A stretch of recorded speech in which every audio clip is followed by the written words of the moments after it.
Very good evening, all the participants. Today, let us have general discussion.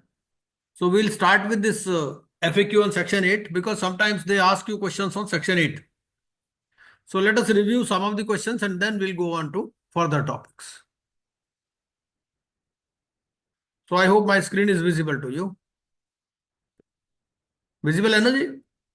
Visible है जी। Section 8.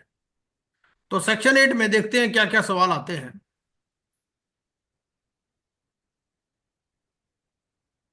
Actually, the first thing, because even Companies Act is in our syllabus, है ना? And there are certain provisions in various chapters which are different from normal provisions for Section 8 companies. ठीक है. So basically, as you know, earlier that was Section 25 companies and Companies Act to 1956, and now it is Section 8 companies. So if the company is doing some charitable activity, then it can be registered as a Section 8 company. The first thing is they may or may not use the words limited or private limited. So they are allowed to be registered as Section 8 company and they can be registered without the words limited or private limited. पहली बात तो ये है. ठीक है. Purpose क्या है? Purpose ये है कि they are permitted to use the profits only for the purpose for which the company is promoted and there is a prohibition on distribution of dividend.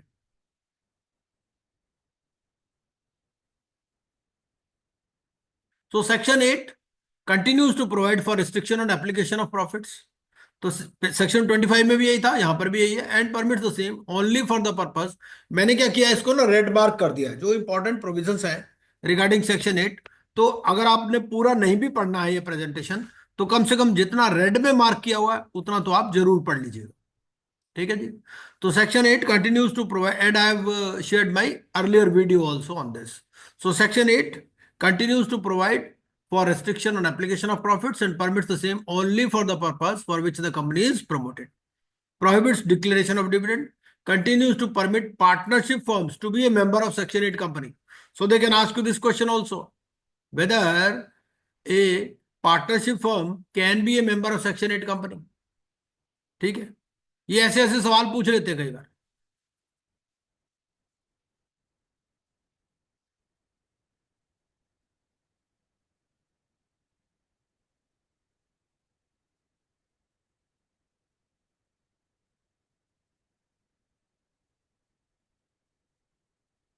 Now, what is the meaning of person or association of persons as mentioned in section 8? ठीक है. अब section 8 में हमारा क्या mention है? पहले तो हम सेक्शन 8 पढ़ लेते हैं.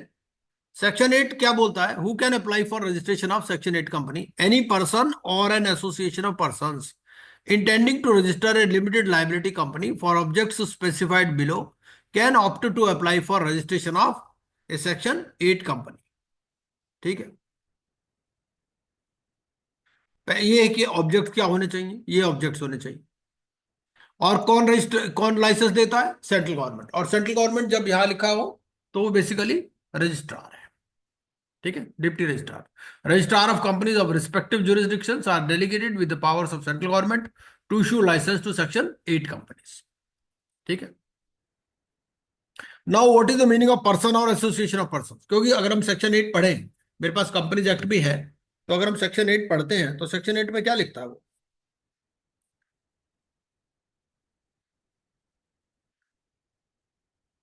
Formation of companies with charitable objects. Person और एसोसिएशन ऑफ पर्संस. तो यहां पर पर्सन का मतलब क्या है? The term person is not defined under the companies act 2013. और इसका मीनिंग कहां मिलेगा? Section 2 subsection 41 of the general clauses act. और वहां पर क्या लिखा है? Person shall include any company, association or body of individuals whether incorporated or not. Therefore such A person can be natural और लीगल पर्सन. ठीक है. It is also relevant to note that by virtue of provisions of section 8 subsection 3, अगर हम section 8 subsection 3 देखें तो वो क्या कहता है? सेक्शन 8 सबसेक्शन 3 हमारा बोलता है कि even a partnership firm can be a member of A section 8 company. एक बार साथ साथ में आप सेक्शन में निकाल करके देखते जाएंगे। सेक्शन 8 सब सेक्शन 3 क्या बोलता है? A firm may be a member of the company registered under this section. तो आपसे अगर सवाल पूछे कि whether a partnership firm can be a member of section 8 company, the answer is yes. ठीक है, मैंने बताया जो जो भी इंपॉर्टेंट प्रोविजंस है मैंने रेड में मार्क कर दिए हैं, क्योंकि मैंने पूरा पढ़ा हुआ है इसको। तो कम से कम जितना ये है रेड में मार्क उतना आप जरूर पढ़ लीजिए। नेक्स्ट क्वेश्चन क्या है? नेक्स्ट क्वेश्चन ये है कि a company with unlimited liabilities it can not be registered as a section 8 company. क्योंकि क्या बोलता है? वो बोलता है कि ओनली, इसमें रूल नंबर 20 सब रूल 1 है of the companies incorporation rules. वो कहता है कि only limited company registered under this act or under any previous company law shall make an application to the registrar for issue of licence. ठीक है, तो जो कंपनी है with unlimited liability it can not be registered as a section 8 company. ठीक है, next, is it necessary that section 8 companies are to be incorporated as a limited company with share capital? ठीक है, तो इस case में कहता है section 8 company may be incorporated as a company limited by shares और बाय गारंटी। ठीक है, विद और without share capital. Is it mandatory that the name of section 8 company shall include the words like foundation, forum, association, federation? तो वो ये कहता है as पर रूल 8 सब rule 7 of the companies incorporation rules for the companies under section 8 of the act the name shall include the words foundation, forum, लिखा होता है ना कई बार, है ना, फोर्ड फाउंडेशन, इस तरह से। तो foundation, forum, association, federation, chambers, confederation, council, electoral trust and the like, तो ये सारी सेक्शन 8 कंपनीज हो सकती हैं। These are the various questions, लेकिन हम सिर्फ वही क्वेश्चन पढ़ेंगे जो हमने रेड में मार्क किए हुए हैं।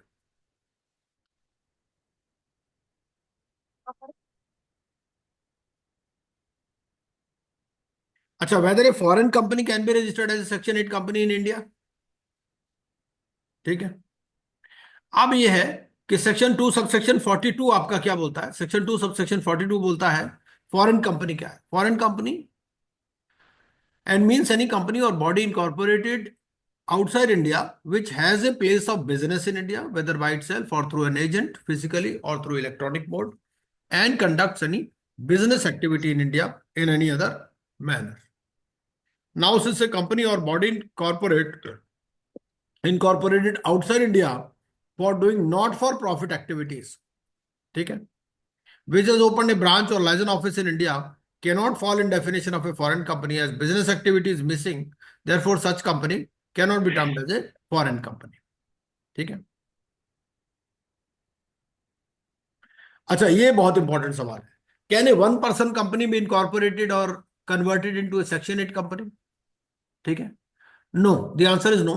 रूल 3 है, rule 3 prohibits a one person company to be incorporated as section 8 company or to convert into a section 8 company. क्या हम ओपीसी को सेक्शन 8 कंपनी में कन्वर्ट कर सकते हैं? नहीं। Can a one person company become a member of section 8 company? No. Rule 3 subsection 6 it prohibits one person company to invest in securities of any body corporate. ठीक है, can a partnership firm और LLP become a member of section 8 company? Yes, under the Companies Act partnership firm or an LLP can become member of section 8 company।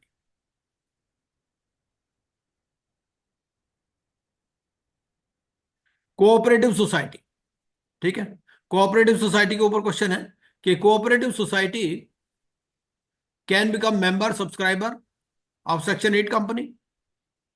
तो इसका answer ये है कि cooperative society can be regarded as person and thus capable of becoming subscriber of a company including section 8 company. अच्छा, अब ये कि section 8 company और small company, can a company be treated as section 8 company as well as a small company provided that the company has not exceeded the threshold prescribed for small companies? No. ठीक है, as per provision to section 2 subsection 85 section 2 subsection 85 does not apply to section 8 company. ठीक है, and accordingly a section 8 company can not be treated as a small company. ठीक है, इसका correlation आप fast track से भी कर सकते हो। Likewise small company on conversion to a section 8 company shall cease to be a small company. ठीक है।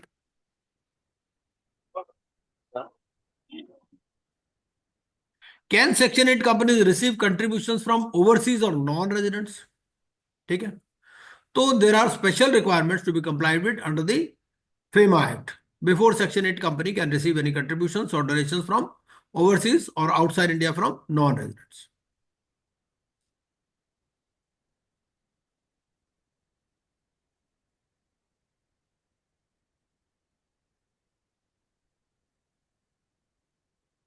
ये क्वेश्चन से एक बार देख लेंगे तो काफी चीजें क्लियर हो जाएंगी। Can LLP be registered converted into a section 8 company? ये कई बार पूछ सकता है सवाल आपसे। इस टाइप के सवाल पूछता है, वो एग्जाम में आ चुके हैं। LLP के ऊपर पूरी केस स्टडी बना देता है। ठीक है। तो can LLP be registered or converted into section 8 company? It can be converted. ठीक है। LLP can be registered or converted into section 8 company. One person company को can it be converted into section 8 company? तो इसके लिए क्या है, one person company को पहले प्राइवेट कंपनी या पब्लिक कंपनी बनाओ और फिर उस कंपनी को section 8 company. Partnership firm, whether it can be registered converted into section 8 company? हो सकती है। सर यदि ओपीसी पे क्वेश्चन आता तो हम डायरेक्ट नो कर दें ना। हाँ बिल्कुल बिल्कुल बिल्कुल, हाँ। ठीक है। Whether section 8 company can be converted into one person company? No, ये भी नहीं है। ठीक है। सेक्शन 8 कंपनी को भी आप ओपीसी में कन्वर्ट नहीं कर सकते। रूल 7 सब रूल 1 है। मैंने रूल का नंबर भी रेफरेंस दिया इसमें। ठीक है।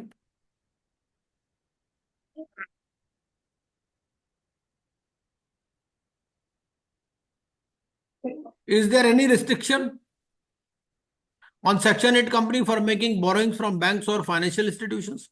ऐसा कोई रिस्ट्रिक्शन नहीं है। ठीक है। जनरल मीटिंग्स में कुछ स्पेशल प्रोविजंस है। ये जो मीटिंग्स वगैरह है ये भी हमारे सिलेबस में है ना?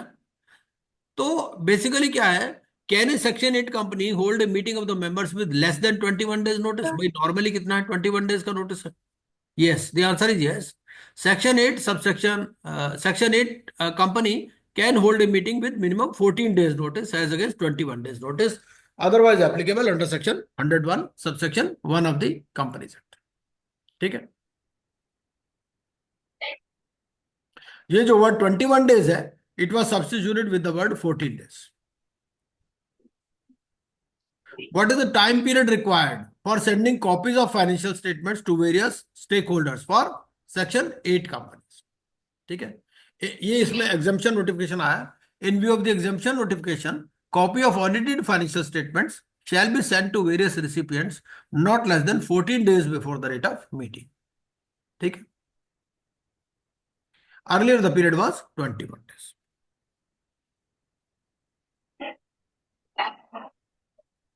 Is Section 8 company required to comply with the requirement of recording minutes of proceedings of general meetings, board etc. as prescribed under Section 118? No.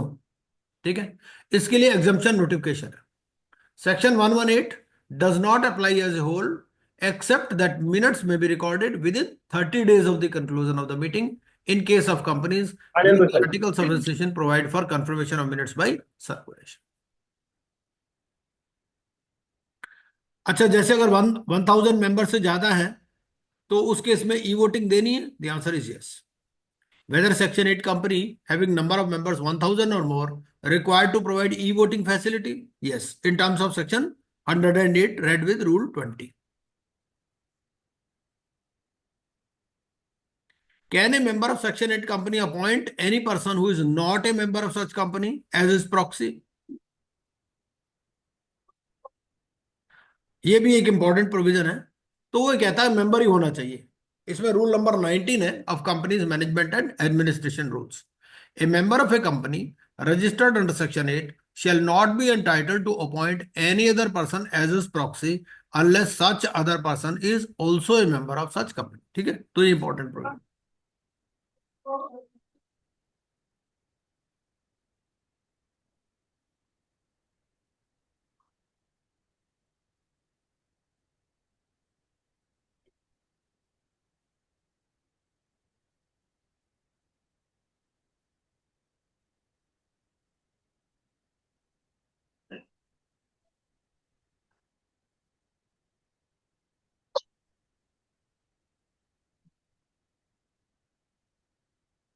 Independent director appoint करना जरूरी है क्या? नहीं।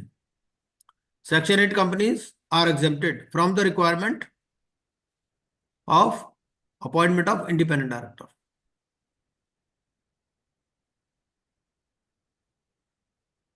विमेन डायरेक्टर अपॉइंट करना है क्या? Yes.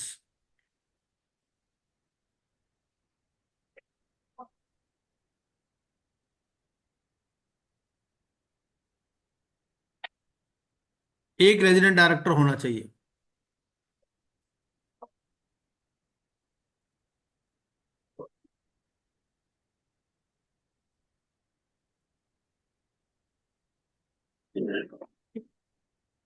Whether a Section 8 company can issue bonus shares? No. Section 8 company is prohibited from issue of bonus shares in view of the following. पहला, as per Section 8(1)(b) of the Act, Section 8 company shall intend to apply its profits, if any, or other income in promoting its objects. ठीक है? And as per Section 8(1)(c) of the Act, Section 8 company should intend to prohibit the payment of any dividend to its members. ठीक है?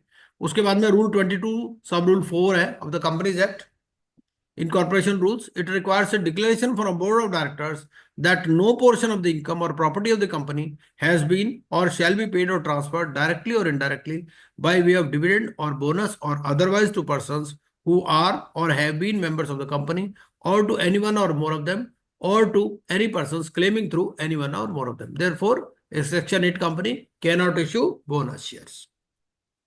ठीक है?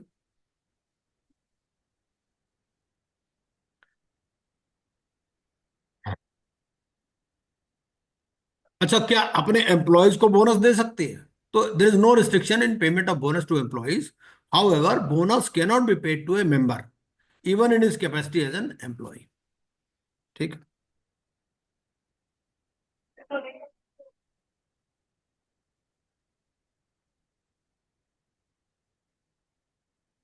इसमें particular rules और regulations दे रखे हैं उसके हिसाब से। How many meetings of board of directors of section 8 companies are required to be held? ठीक है।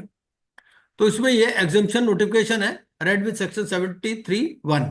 Section 8 companies are required to have at least one meeting within every 6 calendar months. ठीक। What is the quorum? As per section 174(1), read with exemption notification, quorum for board meetings of section 8 companies is 8 directors or 25% of its total strength, whichever is lower. However, the quorum shall not be less than 2 members. Board meeting, तो independent director वाले तो कोई condition है नहीं।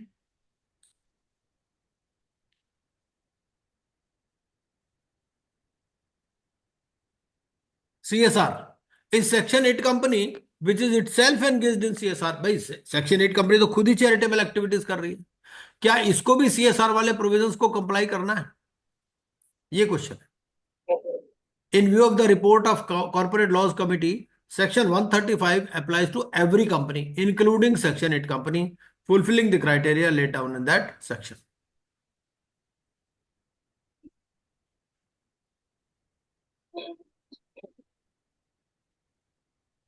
अच्छा, is Section 8 company compliant if it contributes the CSR amounts towards its own activities, which may be charitable in nature and in line with the CSR approved areas of spend?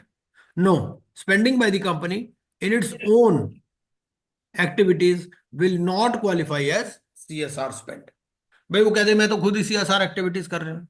नहीं, अपने activities पर नहीं कर रहा। The amount needs to be spent on activities other than normal activities of the company and not for the benefit of the company or its employees.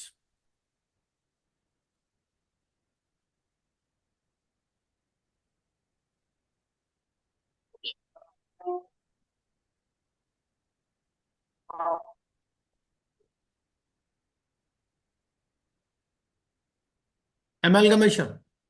Can a Section 8 company be amalgamated with a company which is not a Section 8 company? No. ठीक है। Section 8 subsection 10 provides that a company registered under Section 8 shall amalgamate only with another company registered under Section 8 company and having similar objects। ठीक है। In view of Section 8 subsection 10, Section 8 company cannot be amalgamated with a company which is not a Section 8 company.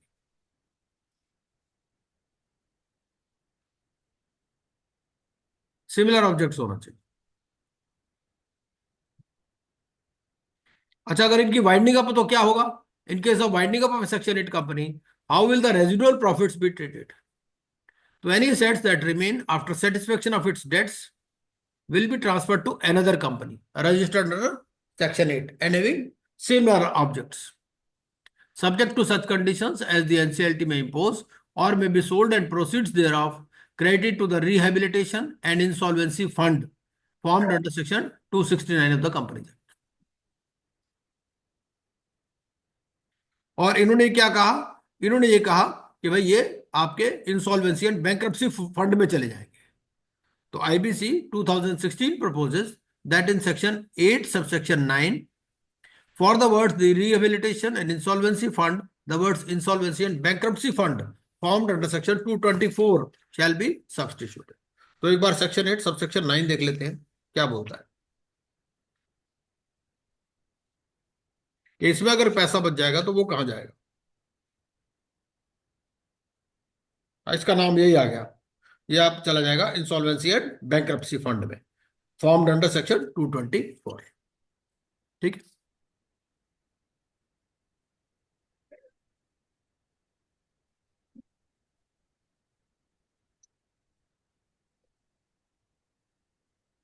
हम्म.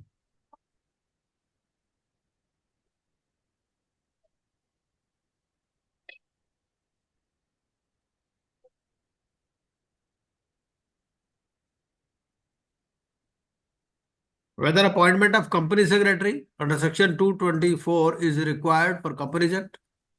ठीक है, तो ये जो provision है इसके लिए एप्लीकेबल नहीं है.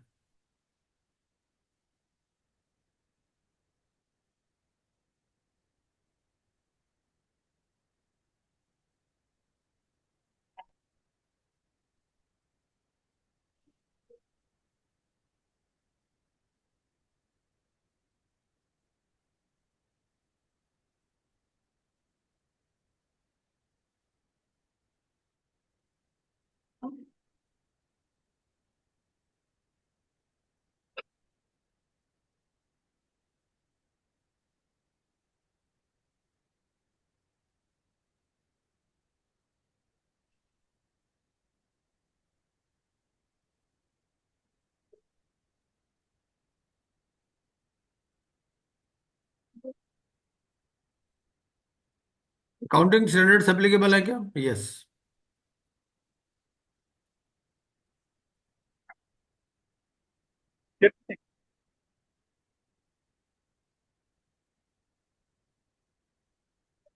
ये टैक्स दे दिया इसका पूरा.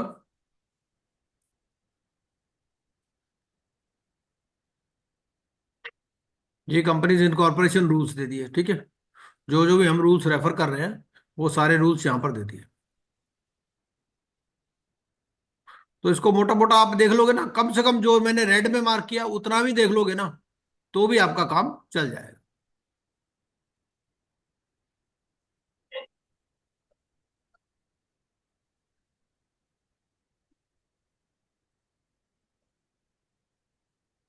ये एग्जाम्पशन अवेलेबल है. ठीक है, तो कहाँ कहाँ एग्जाम्पशन अवेलेबल है वो लिखा हुआ है सेक्शन 2 सब सेक्शन 24 में. Minimum paid up share capital ये अप्लाई नहीं होता इसमें.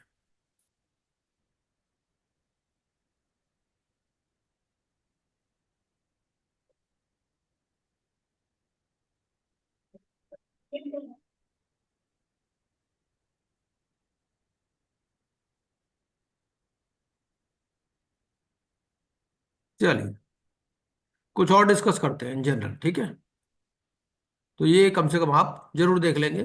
पुराने वाली भी मेरी एक वीडियो रिकॉर्डिंग देख लेंगे. इसमें ना वाइंडिंग अप पे भी कुछ रिस्ट्रिक्शंस हैं, वो एक बार और देख लेते हैं.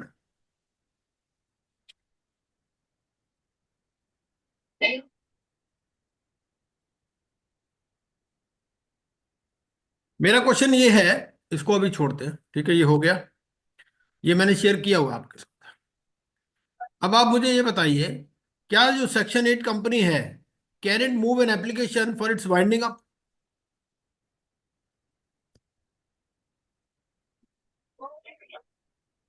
सेक्शन 8 कंपनी जो है,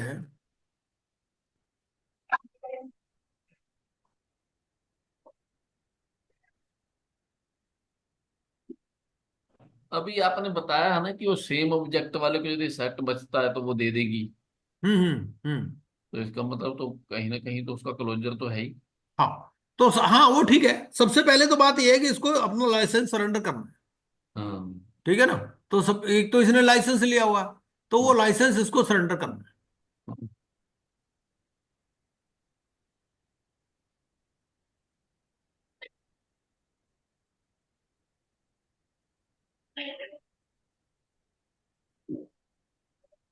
तो सबसे पहले तो क्या है, एज इट इज बंद नहीं कर सकते इसको।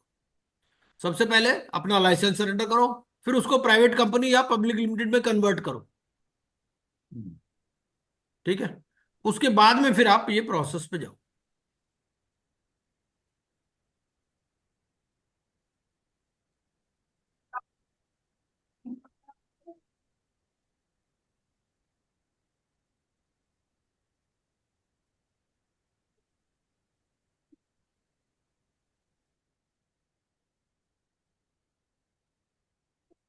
ये भी मैं एक बार शेयर कर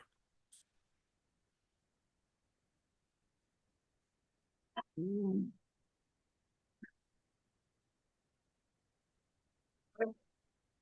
इसके बाद एक ना प्री पैक का करते हैं, कुछ लिक्विडेशन के थोड़े क्वेश्चन करते हैं, देखते हैं कितना याद है आपको अभी उसके बारे में। बोलने वाला था सर।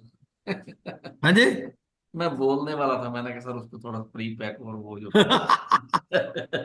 मैंने कहा सर बोलेंगे आईबीसी पे जोर दे रहे जा रहे। हाँ। नहीं, आईबीसी पे ही होना चाहिए, मेन तो फोकस आईबीसी पर ही हो सकता है, तभी ठीक बनेगा बात कुछ। हम्म,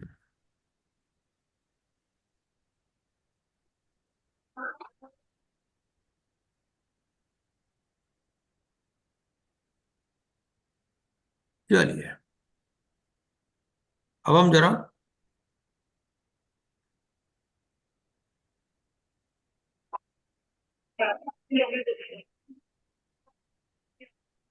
चलिए प्री पैक करते हैं। एक बार मैं जरा शेयर कर दूं स्क्रीन।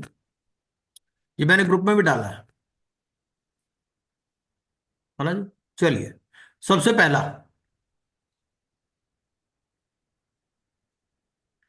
फिर ये नजर आ रहा होगा आपको, थोड़ा और बड़ा कर देता हूँ इसको,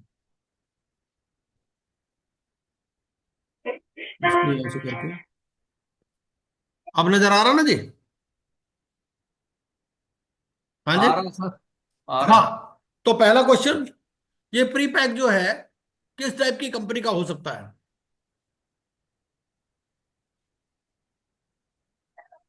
listed company, private limited company, MSME? MSME में हाँ, होगा सर। तो आंसर इसका सी हो जाएगा, है ना? हम हाँ। लोग नोट करते रहेंगे। 354 का आंसर एमएसएम। सी। 355। हाँ। मिनिमम अमाउंट ऑफ डिफॉल्ट कितना है? वन 1 लाख लाख 10 लाख रुपए। 15 लाख 1 करोड़? 10 10 लाख है सर। 10 लाख, ठीक है, तो आंसर इसका बी हो गया। हाँ। अगर मान लीजिए किसी कंपनी में 2 करोड़ का डिफॉल्ट है, तो क्या वो प्रीपेक में जा सकती है? यस। जा सकती, यस, है ना? ये मिनिमम अमाउंट है, मैक्सिमम 50। मिनिमम। अच्छा, 356। One of the conditions for accepting application for initiating prepack is, क्या कंडीशन है? Such corporate not, such corporate, such not, non not undergoing corporate. Sir इसमें तो पीरियड होता है ना, such corporate not undergoing corporate insolvency resolution process ना। नहीं, period तो है, बट सपोज अभी चल रहा है मान लो। हमारा होता है।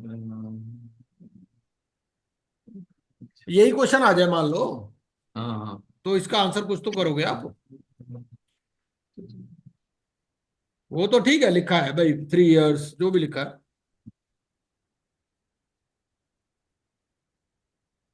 सर इसमें पहला दे देंगे, सच कारपोरेट नोट अंडर हाँ बिल्कुल, गोइंग। ये कंडीशन दे भी रखी है। अगर आप हाँ 54A पढ़ोगे, हाँ 54A 2B पढ़ो, इज हाँ। नॉट अंडर गोइंग, तो लिखा हुआ है। पहले है।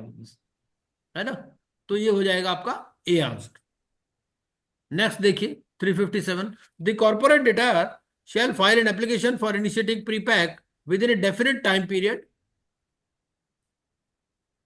The corporate shall have been notice in 90 day notice. No, no, file.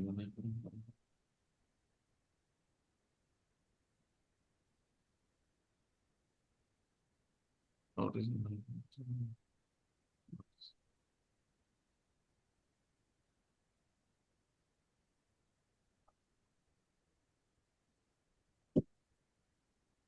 Sir इसमें नो टाइम लिमिट नहीं आएगा।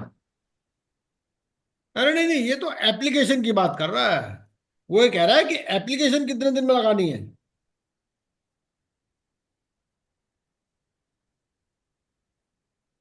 कारपोरेट डेटर सर सबसे लोएस्ट वैल्यू आएगी not exceed in 60 days. Any other answer? Sir बोल दूसरे बोल के सर। नरेश जी। जी। हाँ जी बोलो सर क्या है इसमें। एक मिनट सर, मैं कहीं सुंदर समूह जी बी सुंदर बीएस भी बोल सकते हैं।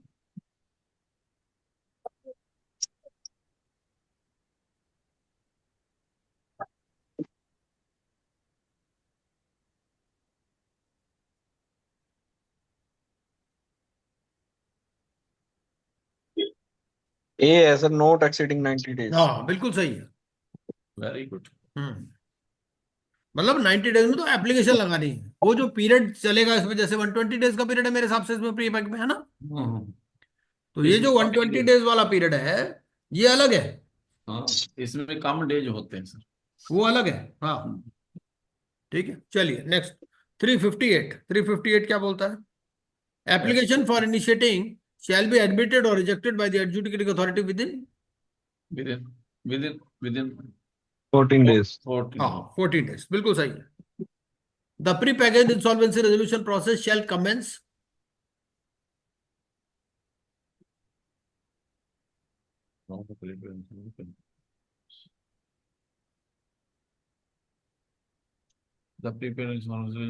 जी सर सर। सर पूरे पूरे ऑप्शन नहीं दिखाई दे रहे सर। नहीं, चार नहीं दिया।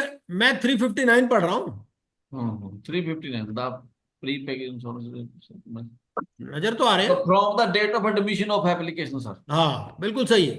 तो ये आपका ए हो जाएगा। इसमें 360। आईसीडी नहीं लेना है। इसमें इसमें जिस दिन एप्लीकेशन फाइल होगी उसी दिन से लेना है। 360। The pre package insurance process complete. वो तो सर 120 डेज है ना। ठीक। 361। The original process submit the original whatever to the period of from the day। ये सर है 90 डेज सर। हाँ बिल्कुल सही है, 90 डेज हो जाएगा। 361 इसका आंसर हो गया बी। देखो चाहे सिंपल है, लेकिन फिर भी एक रिवीजन तो हो हाँ जाएगा सर ना। माइंड माइंड पे लगता है ना जोर लगता है। हाँ 362। Where no resolution plan is approved by the committee of creditors within a period of RP filing and termination of credit RP filing through RP filing through prepayment ना ना सर इसमें तो टर्मिनेशन होगा। हाँ बिल्कुल बिल्कुल। हाँ तो इसका 362 का ए हो जाएगा, तो 91 डे को डाल देगा ये सर टर्मिनेशन। एक और सर बताइए। In case of any IBC pre pack हो या पहले वाला आईबीसी हो यदि रिजोल्यूशन प्लान आता ही नहीं जा तो फिर सर टर्मिनेशन या वॉलंटरी लिक्विडेशन में जहाँ दो ही ऑर्डर पास होंगे ना सर। जहाँ तो लिक्विडेशन के लिए ऑर्डर पास हो जाएगा या टर्मिनेशन हो जाएगा। टर्मिनेशन ही होगा। हाँ टर्मिनेशन प्री होगा। पैक में टर्मिनेशन ही होता है। और प्री सर जो पैक नॉर्मल में, आईबीसी उसमें क्या होगा। उसमें तो लिक्विडेशन। हाँ उसमें लिक्विड ठीक। सीआईआरपी में अगर कोई रेजोल्यूशन प्लान नहीं आया तो लिक्विडेशन होगा। और यहां पर क्या है, यहाँ टर्मिनेशन। जहाँ टर्मिनेशन। यहाँ लिक्विडेशन वो कुछ स्पेसिफिक कंडीशंस में ही है। ठीक है है सर। ना। भाई ठीक। रेजोल्यूशन प्लान अगर इंप्लीमेंट नहीं हो पा रहा तो है, या फिर ये 54 जे वाली कंडीशन के केस में है ना, कि अगर जी वही प्रमोटर एंटर कर रहा है which was ousted as per section 54 J, तो ही लिक्विडेशन होता है, अदरवाइज नॉर्मली टर्मिनेशन। सर ये जो क्वेश्चन आप शो कर रहे हैं ये सर कहाँ है आपके वो उसमें है? ग्रुप में डाल दिया मैंने। ग्रुप में डाल दी, बस ठीक है जी। From the date of appointment of regional professional financial institution maintaining accounts of the corporate shelf in the as and when required by him the above जी करेक्ट ही होगा। रेजोल्यूशन अकाउंट्स नहीं होगे तो क्या करेंगे? फ्रॉम द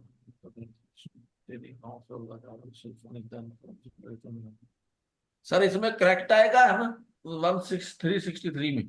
हाँ correct आएगा, हाँ क्योंकि क्या है, करेक्ट, अकाउंट्स के बिना कैसे चलेगा? हाँ वो जब मांगेगा तो उसको दे देंगे। देखो हम्म, नॉर्मली तो CD stage in control pre pack में, हम्म, लेकिन ये लिखा ना as and when required by him, तो हम्म, जब मांगेगा दे देंगे उसको। मतलब बैंकर उसको मना नहीं कर सकता कि भाई तुम्हें नहीं देते हम। 364।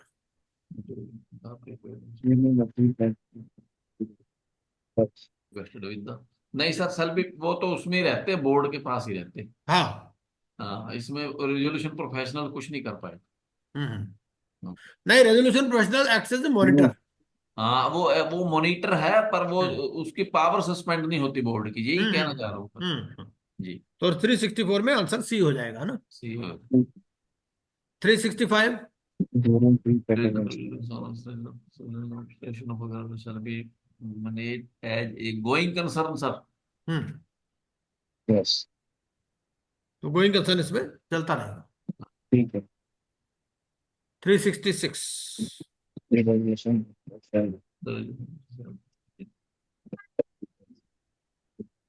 within कितने दिन में बनानी है?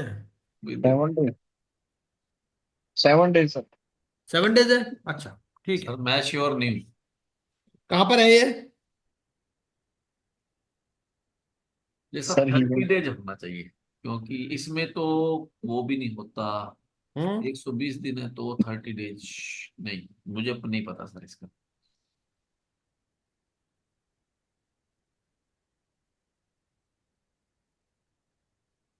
देखिए 54 आई में इसका आंसर मिलेगा। 54 आई क्या बोलता है? The resolution professional shall within 7 days of the pre package insolvency commencement date constitute committee of creditors. 54 I, तो 54 आई में लिखा है 7 डेज। नेक्स्ट देखिए 367। if if additional of the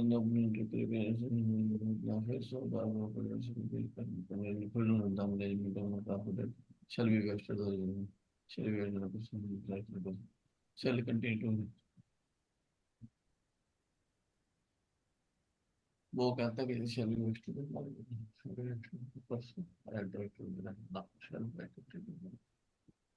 इसका आंसर आपको मिलेगा 54 जे में। 54 J। जे है ना, जाओ या जगलरी। आपने जो उस समय बताया था पर ध्यान नहीं रखता। हम्म।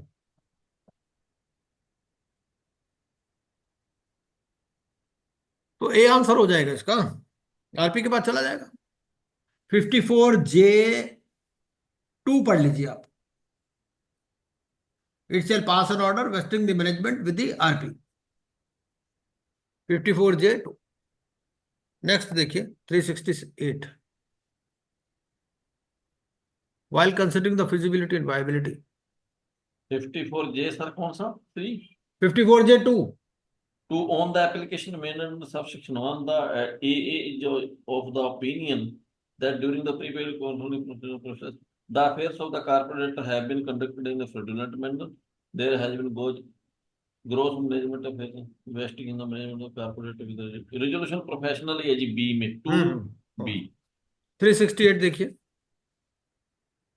File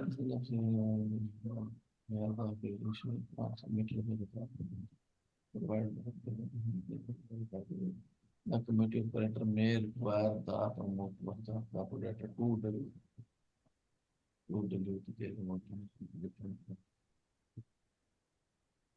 ये डाइल्यूशन की बात कर रहा है।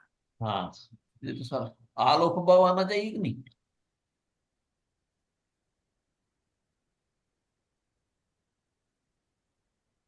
ये इसका आंसर आपको मिलेगा 54K में। 54K14। 54K14 एक बार पढ़ लीजिए मंजीत जी, क्या बोलता है? जी सर, जी सर। 54A14। 54K14 54A14 तो सर है ही नहीं। के फॉर किंग। के, सॉरी, के 14। 14 सर कह रहा है, while considering the feasibility and viability of a resolution plan, where the resolution plan submitted by the corporate debtor provides a impairment of any claim owed by the CD, the COC may require the promoter of the corporate debtor to dilute their shareholding or voting right or control right in the corporate debt.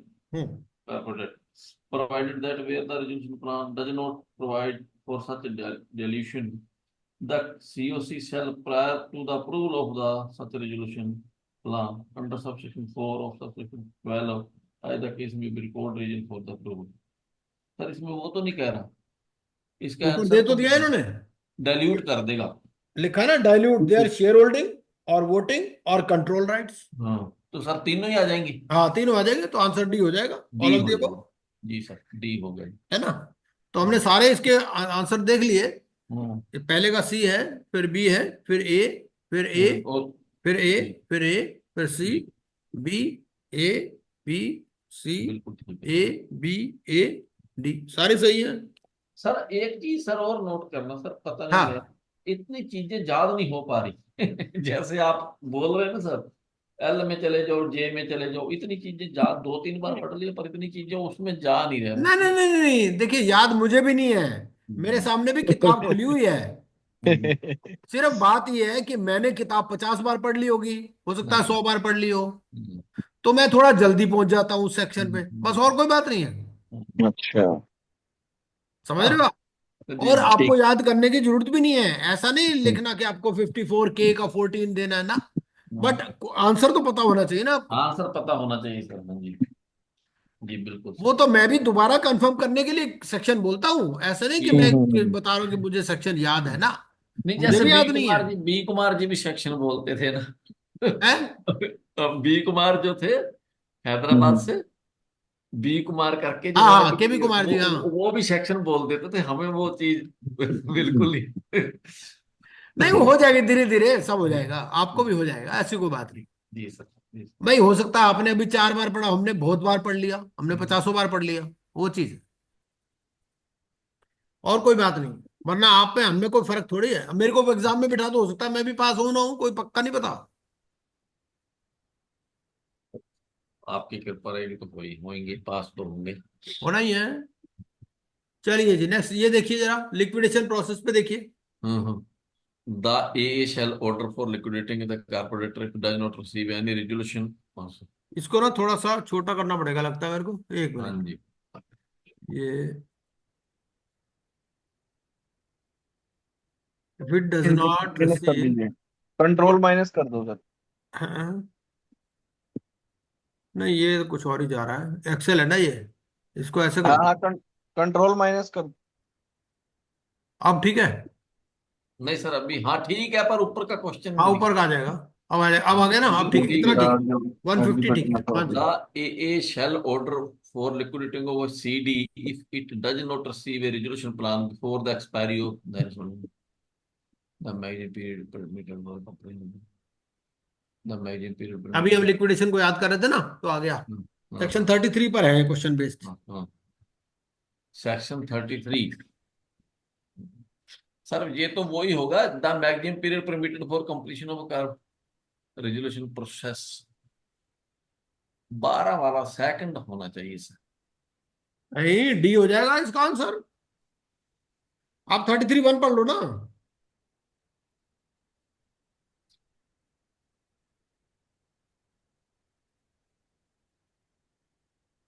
33(1) ए पढ़ लो, तीनों इसके अंदर आ जी, गए। जी sir, जी sir.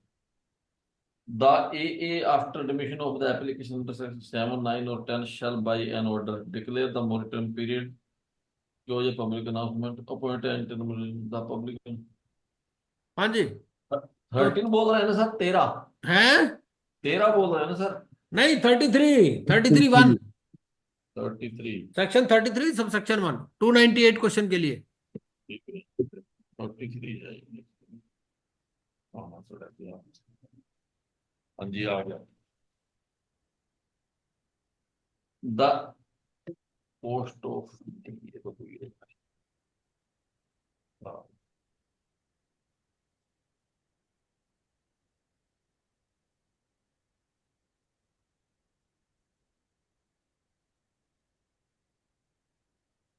आप ही पढ़ दो। हाँ before the expiry of the insolvency resolution process period or the maximum period permitted for the completion of a fee corporate insolvency resolution process under section 12 of the fast track corporate insolvency resolution process either case does not receive a resolution plan under section 6 भाई of पूरा period बीत गया, कोई plan आया ही नहीं। reject of the resolution plan pass and for requiring appreciate public announcement requires तो answer इसका D हो जाएगा। डी तीनों सिचुएशन में लिक्विडेशन ऑर्डर हो जाएगा। 299 पढ़ते हैं। ठीक है जी process not involved in liquidating a corporate debtor intimation to the board process not involved in liquidating corporate pass and order process not issue of public मतलब इसमें से क्या नहीं करेंगे?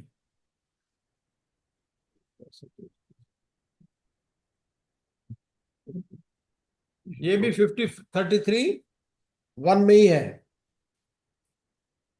इट शेल, तो basically intimation to the board नहीं है उसमें। लिक्विडेशन ऑर्डर पास कर देंगे, पब्लिक अनाउंसमेंट कर देंगे, और जो भी आपकी अथॉरिटी है उसको फाइल कर देंगे तो 299 का आंसर ए हो जाएगा। ठीक है थर्ड 300 देखिए, process involve in liquidating a corporate debtor. Pass and order issue all of above होगा सर इसमें हाँ, ये तो ऑल ओवर हो जाएगा, जब बिल्कुल वो ठीक है। तीनों ऊपर वाला 301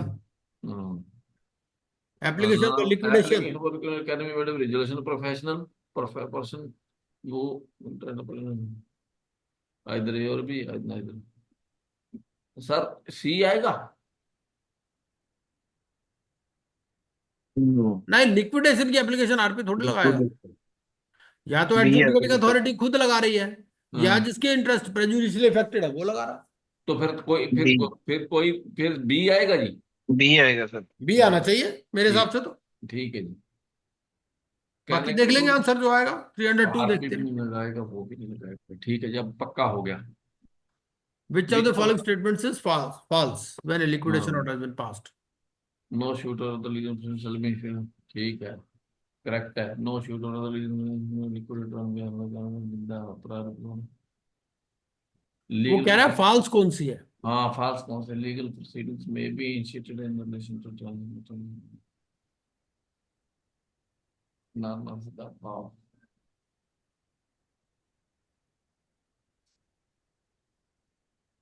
कोई भी फाल्स नहीं है सर इसमें A A sir. Hmm no suit or shall be instituted by the against sir जब वो खत्म ही हो जाएगी 33.5 देखो ना, 33.5 में इसका आंसर मिलेगा।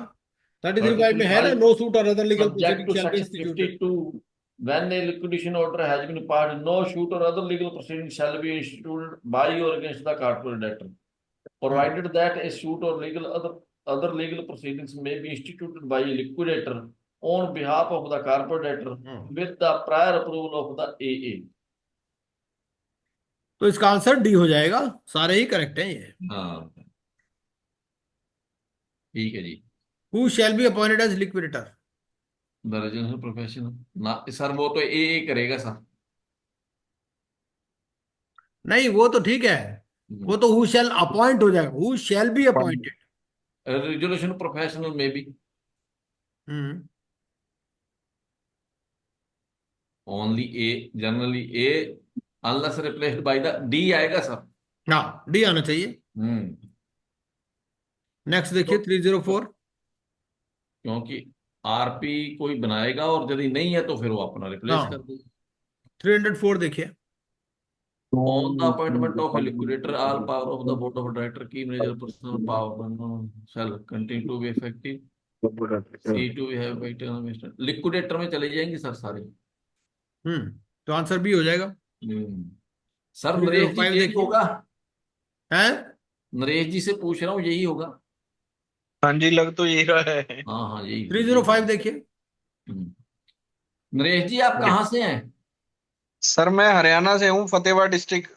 ओ, फतेहाबाद से। हाँ जी, हाँ जी। हाँ नरेश जी तो अपने दोस्त हैं फतेहाबाद में, तो राजेंद्र नारंग जी।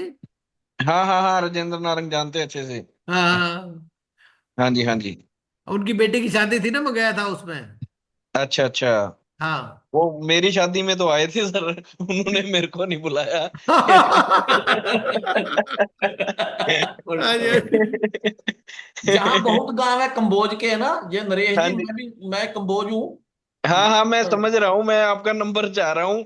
मैं बोलने लगा था कि सर आपका नंबर हाँ, शेयर आपके करना। इधर जब हम गांव जाते हैं ना आगे नूपगढ़ साइड, तो आपके हाँ मंगल आज इधर के सारे गांव आपके इधर इधर कम्युनिटी के हैं, इधर वाले गांव। हाँ हाँ हाँ, टोटली हाँ टोटली। हाँ हाँ वही। हाँ। और ये इधर जो सारे। लग गई समझ। हाँ, करते हैं सर आपसे बात, आप कोई नंबर बात शेयर करना जरूर मेरे को। हाँ मैं करूंगा आपसे बात। हाँ, सेक्शन हाँ 305, ये क्वेश्चन नंबर 305 क्या बोलता है? The AA shall by order replace the resolution professional if the resolution professional was rejected and the board recommend the replacement of the resolution. All the above sir. हाँ, D. All the above हो जाएगा, ठीक है। Sir ये तो COC जब करेगा sir तब होता है ना जी। क्या? ये रिकमेंड करेगा रिप्लेस करना है हमें रिजोल्यूशन आरपी को, तो वो तो नहीं, सर। पहला वाला भी है ना भाई, अगर उसने प्लान दिया। हम्म, ये लिक्विड, देखो पहली बात ये समझो कि ये चैप्टर कौन सा चल रहा है, लिक्विडेशन का चल रहा ठीक है। हाँ, मैं आईपीसी में चला गया, सीआईआरपी में। है। ये इनने ही क्वेश्चन बनाने वाले की भी गलती है। वो जब ये चैप्टर में क्वेश्चन बनाता है ना, तो वो मान के चलता है कि लिक्विडेशन एज्यूम्ड है। हम्म, लेकिन आप इसको क्वेश्चन को आइसोलेशन में देखो, आपको ये पता ना हो कहाँ का है, तो फिर उसको लिक्विडेशन लिखना चाहिए इसमें। सर इसमें कौन सा आएगा? ऑल ऑफ द अबव आ जाएगा। भाई हम्म, देखो, आरपी को लिक्विडेटर किस सिचुएशन में नहीं बनाते, पहली बात। अगर जो रेजोल्यूशन प्लान है जो उसने दिया, it was rejected, adjudicating authority उसको रिजेक्ट कर देती है कि भाई सेक्शन 30 की रिक्वायरमेंट पूरी नहीं हो रही, तो उसको रिप्लेस कर देंगे।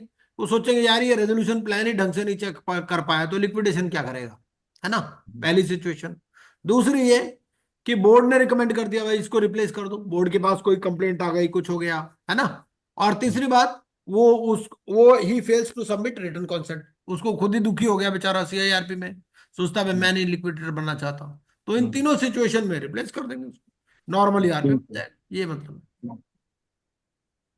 The board shall propose the name of a professional to be appointed as a liquidator within day of a direction issued by the hmm. liquidator within। इसमें तो सारा नहीं पता सर, मुझे नहीं पता, 7, 15, 10, देखो 12। नॉर्मली क्या है, ज्यादातर सेक्शंस में हम्म, बोर्ड के 10 days पास तक। 10 डेज के अंदर उसको रिवर्ट करना, ठीक। है ना। एक ही हाँ, जगह इंसॉल्वेंसी में आता है जहां पर बोर्ड को 7 डेज में रिवोट करना है, बाकी सब ओके। जगह 10 डेज। सर ये 10। मैं क्वेश्चन समझ नहीं पाया, ये आपकी लाइन आपने कोचिंग में भी पहले बोली थी कि 10 डेज में बोर्ड रिवर्ट करेगा। हाँ ए करेगा 14 दिन में, हाँ, बिल्कुल बिल्कुल। और बाद में 10 डेज में। मैं क्वेश्चन नहीं समझ पाया था, क्वेश्चन पढ़ने में मेरे से दिक्कत हो गई थी। हाँ हाँ। कई बार बंदा जल्दी करता है तो उसमें दिक्कत रहती है, तो ये थोड़ा सा हम्म। धीरे करने वाला है। तो 306 का सी हो जाएगा। 307 जी देखिए। बिल्कुल सही है जी। फीस। सर ये कौन सी एक जगह टाइम कम होता है, वो कौन सी जगह होती है जी? वो मैं सेक्शन बता देता हूँ आपको, सेक्शन 100 कुछ है। 97। है जी। 97 सर, 97। 97 में 7 days है सर। सब राइट। में 10 days। हाँ, 97 सबसेक्शन 2, सेक्शन 97 सबसेक्शन 2, वहां पर बोर्ड 7 डेज में रिवर्ट करता है। नहीं तो जितने भी सेक्शन है सबमिट बोर्ड 10 डेज में रिवर्ट करता हाँ ठीक है। है, ठीक है जी। तो सेक्शन 97 सबसेक्शन 2। थैंक यू जी। रिवर्ट करते हैं, ठीक है। चलिए ये बताइए 307। The fee for conduct of the liquidation process shall be paid to the liquidator from the proceed of the liquidation from the committee by the board by now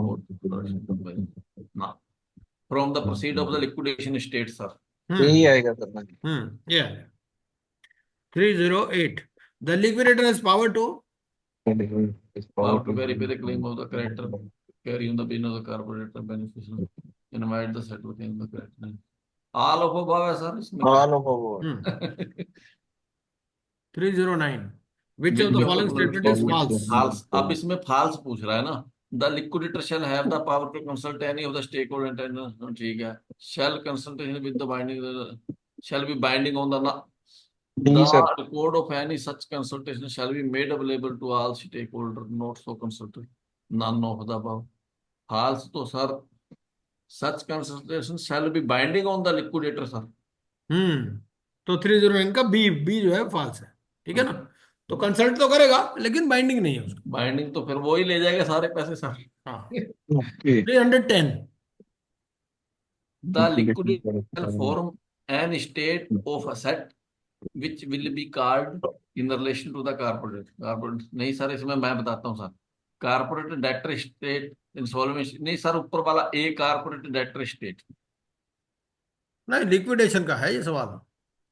तो फिर लिक्विडेशन स्टेट होगा जी। बिल्कुल वही, कॉर्पोरेट डेटर स्टेट तो कुछ होती ही नहीं है। ये मेरे को थोड़ा सा कंफ्यूजन था। हाँ, ठीक सेक्शन है। 36। अब आप कहोगे आपको सेक्शन याद है। हाँ वो सर इसमें इसका नाम ही इसी से स्टेट नाम लिक्विडेशन स्टेट से शुरू हो रहा है। हाँ, ठीक है जी। 311 the liquidation estate assets shall comprise of Tangible asset proceed for liquidation proceeds of the liquidation estate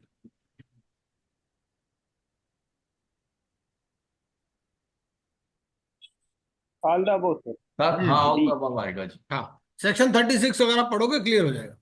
बिल्कुल सही। तो उसमें 312 सर दे रखा नीचे सारा कि हाँ सारी सेट क्लेम सब कुछ वो ले रहा। हाँ the liquidation state does not comprise of asset subject to determination of ownership by the court or authority any sector or corporation so to court that all bailment contract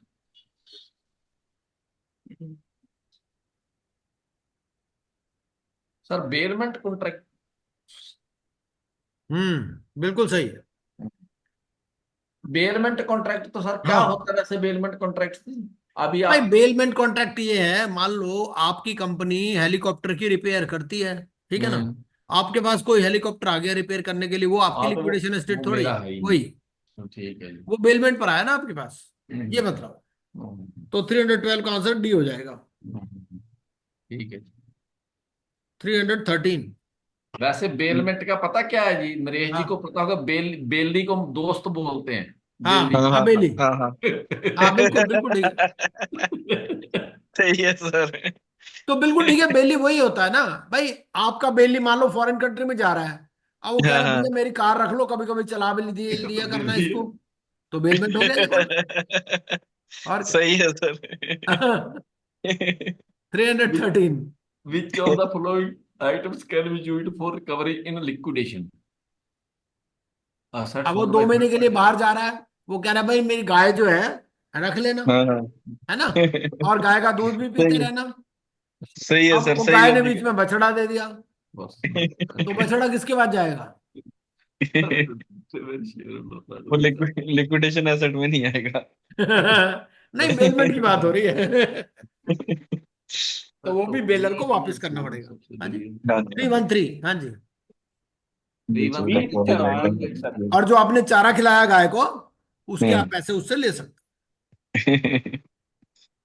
Which of the following item can be used for recovery from the asset owned by the third party can be used for recovery in asset subject to determination personal set of the shareholder partner excluding 313 का B sir answer.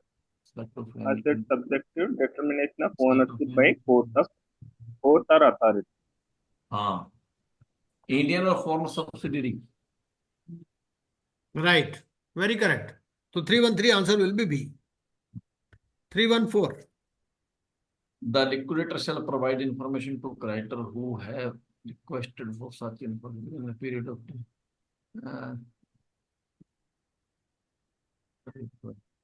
Sir, 3 days. ना ना ना, 7 days 7 days। Normally 7 days है, Normal 7 days. ज्यादातर जगह पर 7 days. 315 The liquidators shall receive to collect the claim.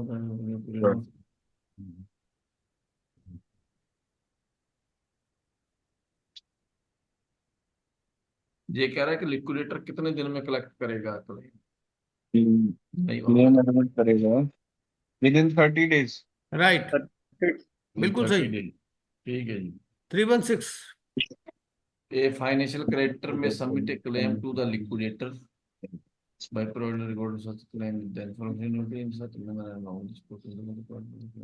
The board either A or B, both A or B, either A और B। हाँ, इधर ए और बी होगा। पता नेक्स्ट नहीं देखिए है। 317। The operational creditor may submit a claim to the liquidator by providing record ये भी सर वही इंफॉर्मेशन यूटिलिटी में तो इसका होगा नहीं। है, हाँ, ऑपरेशनल क्रेडिटर इंफॉर्मेशन यूटिलिटी में तो होगा नहीं सर। नहीं हो भी सकता है। सर मान लो मैं रेगुलर वेंडर हूँ, कैसे जाऊंगा मैं, तो कोई वहां कैसे जाऊंगा? नहीं, आप इंफॉर्मेशन तो दे ही सकते हो ना। सेक्शन 215 पढ़ेंगे, क्लैरिटी हो जाएगी। तो इसमें भी आंसर ए और बी ही होगा। ठीक है जी। 215 सर। हाँ, एक बार सेक्शन 215 पढ़ लेंगे। तो सेक्शन 215 क्या बोलता है? एक minute sir. Procedure for submission of financial information. इसका 2 और 3 पढ़ लीजिए। 215 का एक financial creditor shall submit financial information and information relating to assets in relation to which any security interest has been created in such form and manner as may be specified by regulation at 20। An operational creditor may submit financial information to the information utility in such form as manner। ठीक है जी। तो लिखो। 2 और 3, 2 में लिख दिया shell और 3 में लिख दिया मे। होंगे, ये दोनों ही होंगे ये भी। 318। एक क्रेडिटर में विड्रा और very his claim with in 30 days में तो करेगा, तो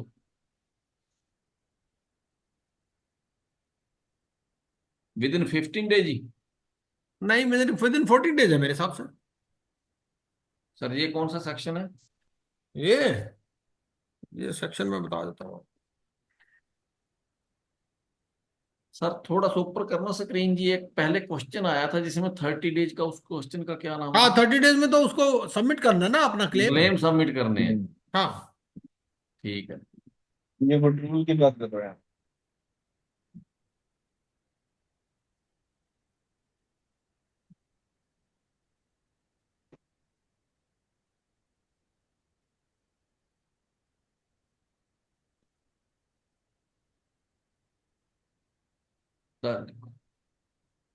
ये ये आप देखिए सेक्शन 38 सब सेक्शन 5।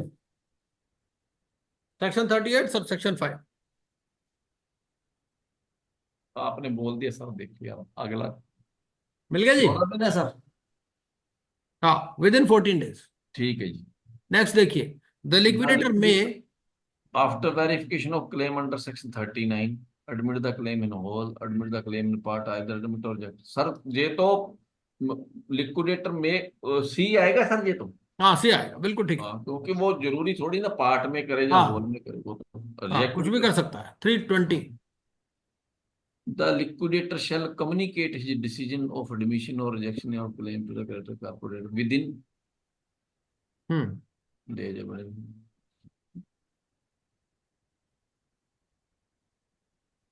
ये आपको मिलेगा सेक्शन 40 सब सेक्शन 2।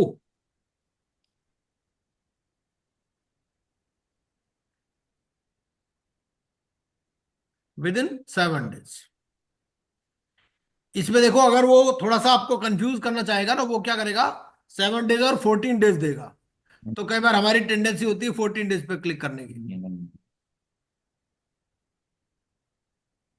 तो इसका आंसर हो जाएगा हमारा डी। 320 का डी हो जाएगा। Section 40 sub section 2। चलिए 321। एक करेक्टर में और देखो, पढ़ने का तरीका भी यही है कि जब भी आप पढ़ो वो सेक्शन खोल लो, उससे आपको अपने आप ही सेक्शन याद होते हो। 2-4 बार में अपने आप सेक्शन याद हो जाएगा। मैं भी तो यही करता हूँ। एक करेक्टर में अपील टू द सर इसमें तो, इसमें अपील करने के लिए सेक्शन 42 अपील होगा। करने के लिए तो 7 दिन मिलते हैं सर। 30 days। हाँ, विद इन 14 days। 14 डेज, हाँ। सेक्शन 42 नॉर्मली 30 days होते हैं, बट यहाँ पर 14 days है। 321 का आंसर बी, सेक्शन 42। 322 देखिए। हाँ जी, वो कह रहा है क्रेडिटर में appeal to the A against the decision of the liquidator accepting or rejecting the claim within 14 days hmm receipt or such decision. 322 पढ़िए। A corporate debtor shall be deemed to have given a preference in any transaction if there transfer property on account of the entity. ठीक है जी। The transfer has effect the putting such preference then it would be having both A and B, sir. हम्म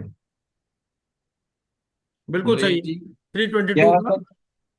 ये sir कह क्या रहा है हाँ क्या जी, कह रहे हैं सर? क्या कह रहे हैं सर? ये क्वेश्चन क्या है? ये एक कह रहा है कारपोरेट, प्रेफरेंशियल ट्रांजैक्शन कब मानी जाएगी। हाँ तो जी, प्रेफरेंशियल अच्छा, ट्रांजैक्शन तब मानी जाएगी अगर आपने कोई, मान लीजिए कोई फाइनेंशियल डेट या ऑपरेशनल डेट देना है, ठीक है, ठीक है। और आप क्या कर रहे हो, आप कोई प्रॉपर्टी ट्रांसफर कर रहे हो या इंटरेस्ट ट्रांसफर कर रहे हो, किसके ओके। बेनिफिट के लिए, क्रेडिटर, श्योरिटी या गारंटर के लिए आपने देने थे पैसे, ठीक है। ठीक है। लेकिन आपने ये जो ट्रांसफर किया, इससे 53 का जो मैकेनिज्म था वो चेंज हो गया, 53 वाले प्रायोरिटी चेंज हो गई, ओके। तो ये प्रेफरेंशियल ट्रांजैक्शन मानी जाएगी। आपने देने थे एक पैसे, एक सर लेकिन कल है ना। 53 में एक लाइन लगी हुई है ना, हाँ, आपने लाइन में उसको आगे कर दिया, ठीक है। तो वो प्रेफर। नरेश जी, जैसे जानकारी होने पे आगे लग जाते हैं लाइन के, हाँ, कह वो देते ना वाला भाई हाँ तू जी, तो हाँ आगे आ जी। जा, प्रीफरेंस हो वही। गया। प्रीफरेंस हो गया वो। सर एक 323। सर वो मैट्रिक्स जो नहीं आपने करवाई थी सर, हाँ, सर एक कल 5 मिनट उस पे जरा समझा देना सर। वो मैंने पढ़ा, मेरे को समझ नहीं आया। कौन सा मैट्रिक्स? जो रेजोल्यूशन प्लान के लिए मैट्रिक्स बनाते हैं ना जी। अभी बता देते हैं, इसके बाद वही कर लेंगे। हम्म। हाँ जी, 323। A preference given by the corporate debtor shall not include the following transfers. Transfer made in the ordinary course of business or financial affairs of the corporate. Any transfer creating a security interest in property acquired by the CD, provided such security, ये क्या कह रहे हैं? Security interest Secure secures such new value, security interest secure secures new new value. value both A and B neither transfer. Any transfer creating नहीं sir, ए होना चाहिए नहीं, ए भी है, बी नहीं भी नहीं, है। दोनों बी है, भी है। दोनों। बी पता क्यों दोनों। है? बी का मतलब क्या है? बी का मतलब ये है कि आपने नया लोन लिया। हम्म भाई आप लिक्विडेशन में भी तो लोन ले सकते हो। हम्म आपने लोन ले लिया और वो कह रहा है भाई इसके लिए सिक्योरिटी क्रिएट कर दो, हम्म, है ना, हम्म। तो ये फिर प्रेफरेंशियल ट्रांजैक्शन में नहीं आएगा। ठीक है, फिर बोथ ए एंड बी होगा। तो 323 का हो जाएगा आंसर सी। 324। Any 324 देखिए। transfer creating a security interest in property acquired by the CD shall not be deemed to have been given preference if such transfer was registered with an information utility hmm on or before 30 days on the day of corporate receive the possession of such property on or after 15 days of corporate receive possession before 30 days of corporate receive possession of such.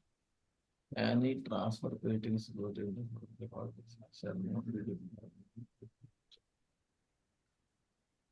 Before पे ही होगा सारा। Before में कौन सा होगा अब? On और before 30 days। हम्म, basically क्या है, आपने क्या किया, आपने सिक्योरिटी इंटरेस्ट भी क्रिएट कर दिया और उसको इन्फॉर्मेशन यूटिलिटी के बाद रजिस्टर भी करा दिया विद इन 30 days, है ना, तो फिर ये प्रेफरेंशियल नहीं माना हाँ जी जाएगा। पाजी, क्लास चल रही है, थोड़ी देर में कर, ठीक है थोड़ी जी, देर। तो ये हमारा 324 का ए हो जाएगा। हम्म। आप सेक्शन 43 में देख भी सकते हैं। सर सेक्शन इसमें ए 43 आएगा में या डी आएगा?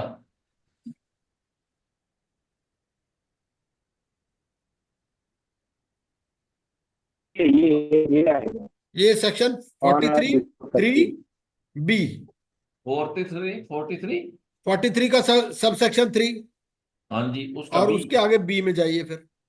बी में Any वन में transfer देखिए, creating a security interest in property acquired by the CD to the extent that such security interest secure new value and was given at the time of or after the signing of a security agreement that contains a description of such property as security interest and was used by the CD to acquire such property. And second, such transfer was registered within before 30 days after the corporate registration of it.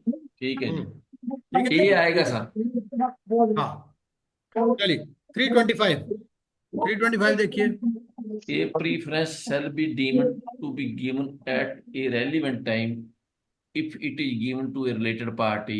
सारे related party 2 या 3 साल होगा sir.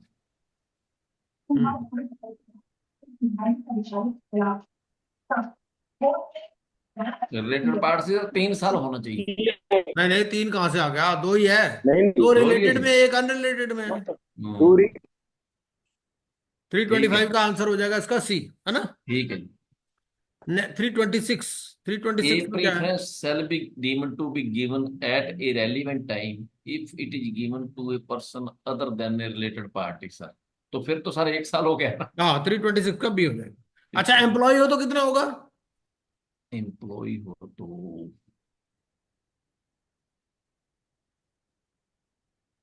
1 year sir related. बिल्कुल सही, बिल्कुल सही, ठीक है। वो आपका इसका आंसर मिलेगा 43(4) में, 43(4),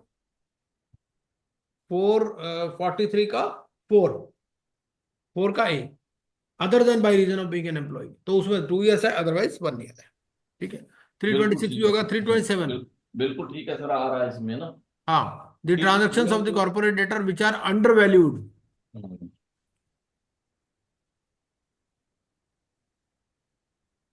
a transaction shall be, enter into a transaction with the perception or transfer of bonds by the corporate for with significant less than the sir. हाँ सर, नीचे करना, ए से नीचे करना। 327 का? हाँ जी, 28 कर रहा हूँ सर। नहीं, 328 ही कहाँ की, 327 कहाँ किया हमने अभी? The transaction of the corporate which is under shall be declared void by the liquidator, declared void by the declared void by the board. 27 का बी होगा सर आंसर। कौन सा होगा सर?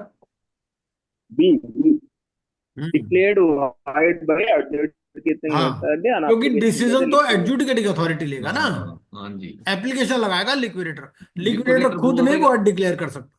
हाँ, लिक्विडेटर सर उसको असेस करेगा और application लगा देगा। एप्लीकेशन, हाँ बिल्कुल ठीक है, हाँ। तो ये हो जाएगा हमारा बी, 327 का बी हो गया।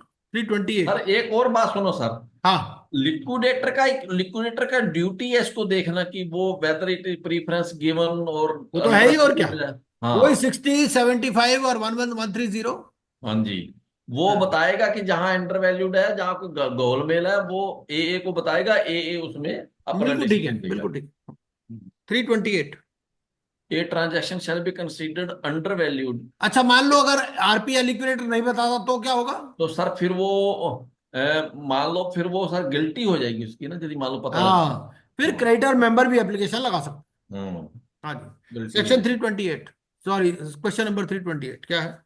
A transaction shall be considered undervalued where the corporate debtor enter into a transaction with a person which involve the transfer of one or more set by the corporate debtor for a consideration of value which is significant.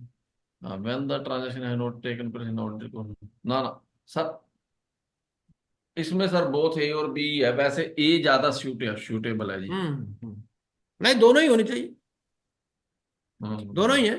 हम्म 328 का answer हम्म, 3 हो जाएगा। ठीक।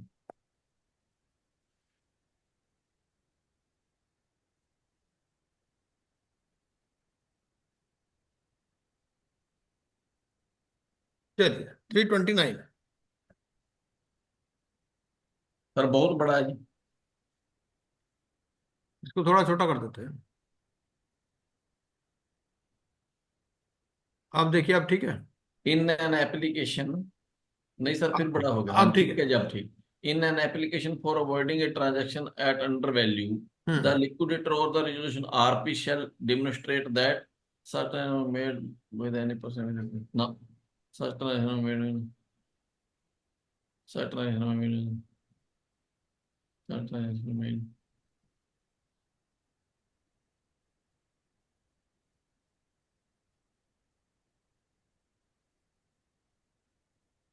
Sir 2 या 1 साल होना चाहिए था वो हाँ, तो रिलेटेड बताइए पार्टी ना, के। इसमें 2 वाला आएगा या 1 वाला आएगा?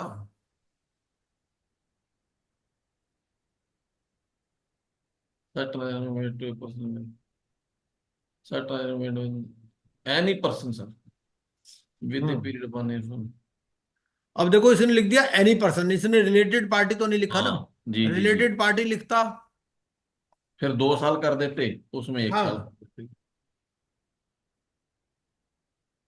ठीक है ना। हम्म। तो इसमें हो जाएगा 1 ईयर, सेक्शन 46। तो इसका आंसर हो जाएगा हमारा डी, 329 का डी। 330 देखिए। In an application for avoiding a transaction at under value, the liquidator or the resolution profession shall determine that such transaction was made with the related party. Such transaction made with the related party. Such transaction made with the related. वो sir 2 साल वाला ही आएगा इसमें। हाँ भाई, ये तो बहुत आसान है। 330 हम्म। का बी हो जाएगा। हम्म। चलिए 331। ये बहुत आसान सवाल दे रखे हैं, बहुत ही हाँ सिंपल है ये। हाँ जी। पर ये तो चलो, सर कम से कम सिंपल तो आने चाहिए, क्यों? shall make a application to the to declare the liquidator, resolution professional, creditor member, all of the above है sir, hmm all of the above. ठीक है, डी हो जाएगा। 332। A secured secured credit creditor in the liquidation proceedings में relinquish its secure realize the security interest and apply the procedure to the recovery credit.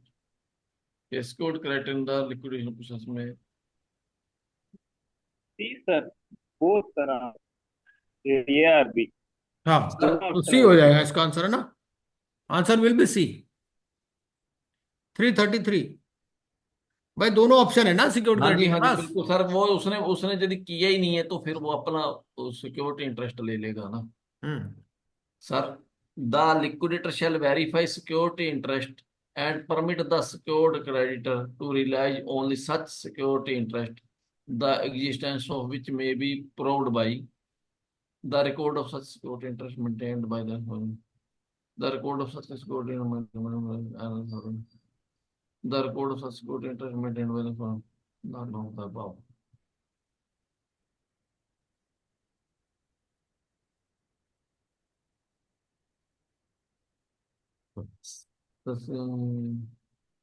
Sir A या B ये इसमें आपको section 52 में मिलेगा इसका आंसर। 52 जी।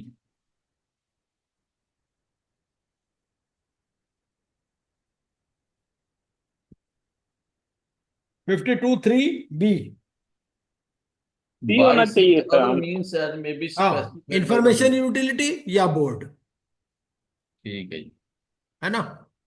तो आंसर ए हो ए जाएगा। ए हो गया जी। ठीक दोनों है सर। लिखा ना, ए और B.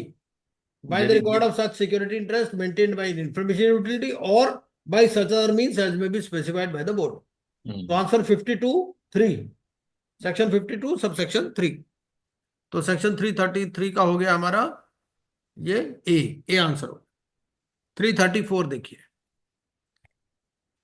where a secured creditor faces resistance from the CD or any person connected with realizing a secured assets, he may make an application to facilitate board liquidation। ए को करेगा सर। बिल्कुल सही है, ए को हाँ, करेगा। बोर्ड के 334 का पास, सी। सर बोर्ड के पास जा सकता है आरपी कभी? है बोर्ड के पास आरपी जाता है कभी? ना, बोर्ड के पास नॉर्मल हाँ, नहीं बोर्ड जाता। के पास तो काम ही नहीं हम्म है। चलिए 335। Where board. the enforcement of a security interest yield an amount by way of proceed which is in excess of the debt due to the secured creditor shall account to the liquidator for tender the liquidator any surplus funds received from account of liquidator for surplus and tender the liquidator surplus received from account to the regulator, tender to the liquidator, account to the liquidator, account to the liquidator, tender ना ना, board को नहीं sir, company को ही देगा ना, board को देगा। Account का टेंडर द लिक्विडेटर सर ये रखेगा, account tender the liquidator sir. देखो ए तो होगा नहीं, ए ये का नहीं मतलब तो होगा। ये है लिक्विडेटर को बता दिया और अपने पास ही रख लिया ना ना, ये तो है नहीं। Tender the liquidator, account to the liquidator for such surplus and tender the liquidator any surplus not received from the tender the liquidator। इसका आंसर मिलेगा 52 सबसेक्शन 7। दोनों चीजें, पहले तो हिसाब किताब देगा उसको कि देखो जी मेरा इतना बनता था और इतना मुझे मिला है, और फिर उसको दे भी देगा। Tender the to तो the आंसर सी हो जाएगा, सेक्शन 52 सबसेक्शन 7। 335 में आंसर हो जाएगा सी। जी जी। नेक्स्ट टेंडर देखिए टू द 336 लिक्विडेटर, हाँ जी ठीक है सर। सर सी और बी में क्या फर्क था? है। सी और बी में क्या फर्क था जी? देखिए सी और बी में फर्क क्या है। बी में कह रहा है कि आप सिर्फ उसको सरप्लस फंड्स दे दोगे, हम्म। देना नहीं है, पहले हिसाब भी देना है। हिसाब दे के हिसाब भी फिर देना देना है है। और पैसे भी देने हैं। हिसाब दे के देना है, कहने का मतलब ये है। हाँ ये मतलब है, जी जी। ये दोनों में फर्क है। हम्म। Where the proceeds at the realisation of secured assets hmm are not adequate to repay the debt owed to the secured creditor, the unpaid debt of the secured creditor shall be repaid in priority over all of equivalent with due non sir फिर तो वो sir यदि मान लो उसके secured set से नहीं हो पाएगा, उसने वो कर ले रियलाइज, तो सर वो तो फिर नॉर्मल में चला जाएगा सर। हाँ तो बात यही पूछ रहा है ना, कहाँ पर जाएगा। हाँ, अनसिक्योर्ड क्रेडिटर में जाएगा सर। हाँ बिल्कुल बिल्कुल, तो आंसर इसका सी हो जाएगा। सही हो जाएगा सर, वो तो फिर किसी में नहीं रहेगा ना, उसने ले लिया जो हाँ मिलना था उसको। अब एक बार कंपेयर कर लें आंसर्स। हाँ जी सर।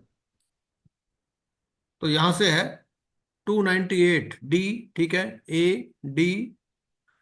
अच्छा 301 का सी है। 301 तो एक बार दोबारा देख लेंगे। 302 का डी है, 303 का डी है, 304 का बी है, 305 डी, 306 सी, 307 ए, 308 डी, 309 बी, 3110 सी है, 3111, एक मिनट, 3111 का डी है, ठीक है, 312 का डी है, 313 बी, 314 का डी है, 315 का सी, 316 का सी, 317 सी, ठीक है, 318 का बी है, 319 का सी है, 320 का डी है, 321 का बी, 322 का सी, 323 का सी, 328 सी, 326 326 का बी है, ठीक है, 327 भी बी है, ठीक है, 328 328 सी हो गया, 329 डी हो गया, 330 बी हो गया, 331 डी हो गया, 332 सी हो गया, 333 ए, 334 सी, 335 सी, 336 बी। अच्छा 336 और 31301 ये दोबारा देख लेते हैं एक बारी। हाँ जी, ये बी हमने सी बोला था ना इसे, हाँ वो उसको बी बोल रहा है। हाँ तो एक बार देख लेते हैं ना, 336 में देख लेते हैं। 336 में क्या बोल रहा है, ये बी बोल रहा है। हाँ बिल्कुल ठीक है, हाँ ये इस बी में ही आएगा ये। ये central equal rank to the हाँ वो पेरी पैसू चार्ज होगा इनका और जिन्होंने रिलिक्विश किया, वेरी करेक्ट, बिल्कुल ठीक है। हाँ तो इसका आंसर बी ही है, ठीक है, बिल्कुल सही। और एक रह गया हमारा 301। 301 एक बार दोबारा देख लेते हैं। 301 ने गलती से आंसर लिख दिया या कुछ और है क्या, वो देख एक बार और देख लेते हैं। 301, जी। 301 में क्या बोलता है ये। Application for liquidation can be made by hmm person who interest. हाँ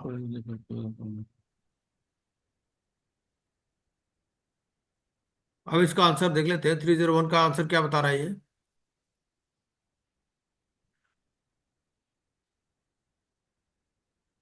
ये इसका आंसर सी बताता बता सी। रहा है जी, सी। हाँ तो अब ये एक बार सी देख लेते हैं आइदर ए और बी। कि आरपी कौन सी सिचुएशन में एप्लीकेशन लगाएगा लिक्विडेशन की। 33 में आंसर मिलेगा आपको। 33 में सर जब रेजोल्यूशन प्लान ना मिले तब लगाएगा। हम्म। नहीं, वो तो फिर ऑर्डर पास कर देगी एडजुडिकेटिंग अथॉरिटी, अगर कॉन्ट्रावेंशन हो जाए तो।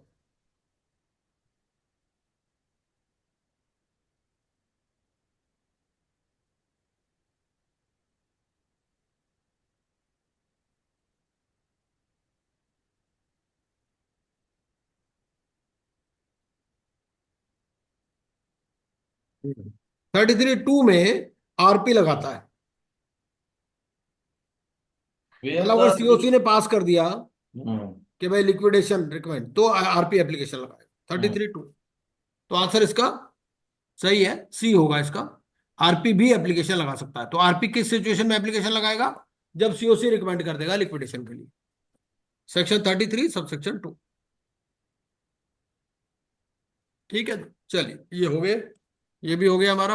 अच्छा, और कौन सा आप कह रहे थे, क्या करना है? कुछ कह रहे थे ना मंजीत जी आप? एक सर वो मैट्रिक्स जो आप करवा रहे थे। इवेल्यूशन मैट्रिक्स हाँ वो सर कल करवाना सर, अभी तो थोड़ा सा माइंड ऐसा है। कल करा देंगे, कोई बात नहीं। हाँ कल करवा देना सर। ठीक है। जी सर। मंजीत जी नंबर शेयर कर देना अपना। नंबर तो ग्रुप में है ही। ग्रुप में मिल नहीं रहा यार। 98 118 53 554। ठीक है ठीक है।